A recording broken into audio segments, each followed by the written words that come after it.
I did there. So that's why I kind of put this here, because I really wanted it.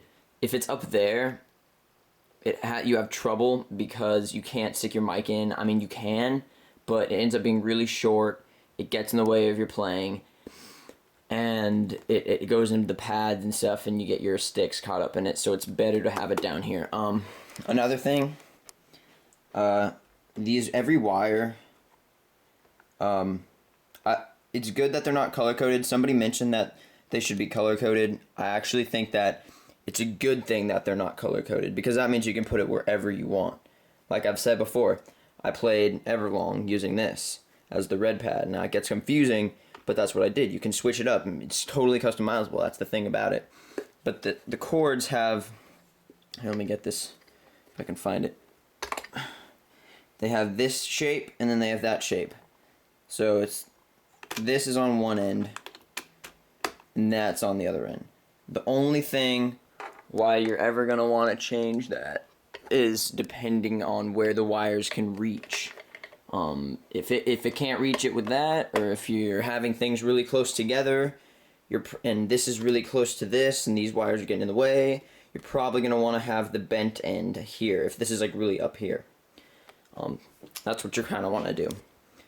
Another thing is to notice, one thing that I've noticed after about a month of playing, I fixed this about a week ago.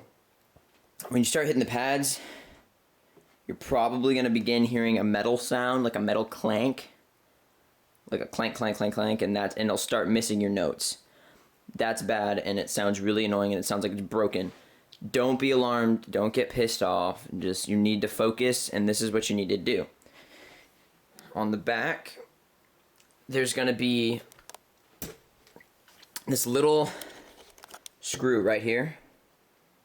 There's going to be that little thing. I have no idea what it does. I'm just guessing it keeps it in place. But all you're going to want to do is, if you start hearing that clanking sound and the cymbals, they don't sound like this anymore. They don't sound like, they're not like a dampened sound, like a dunk, dunk, dunk. They don't sound like that, and they start sounding like something like that with like a little metal clank in it. All you have to do is unscrew this, take everything off, take that little screw I was telling you about, screw that all the way in, and then put everything back on top. If you ever hear that clanking noise, do that. Also, if you hear that, get a screwdriver. Now there's little screws in these holes. Screw all those in. Make sure everything's really tight. You want things tight if you're going to have your cymbals work. That's what you're going to want to do. So that's basically my kit. When I sit, I always move the foot pedal around. One thing that happened is on the Velcro, this top part Velcro came off. Kind of pissed me off, but no worries. This hasn't come off yet. Still stays perfectly fine. Nothing's wrong. Personally, you probably don't even need the Velcro. It works fine without it. Placing of my pads, I have my red pad not very far away from my yellow pad, because there's parts in like certain songs where we go really fast red, really fast yellow, and I don't like to go there. And I'm not good at going back and forth, so I go up and down. And there's a part in like Dead on Arrival where I just hit both of these, and I hit the red and blue, and I can just like transition, so I like to keep the cymbal low. But blue cymbal, I never have really fast parts that I need that for, so I'll keep that up there.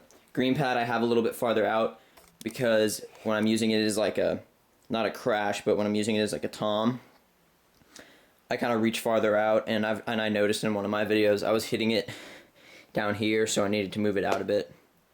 So that's what I did. That's basically it. This video is really long, but hopefully it tells you how to build this thing. Like I said, make sure all the cymbal stuff is tight. Screw it down. If anything ever happens to your ions that you're dissatisfied with, don't freak out. Just send me a message or something, and I'll try and answer it. I have a Ustream. You can go, there's a link on the bottom of my YouTube page. You can check that out. I stream every now and then. I don't know. You're going to just have to check regularly, I guess. I mean, probably mostly at night. That's when I'm going to have it. So I hope this helps you guys, and I'll see you guys later.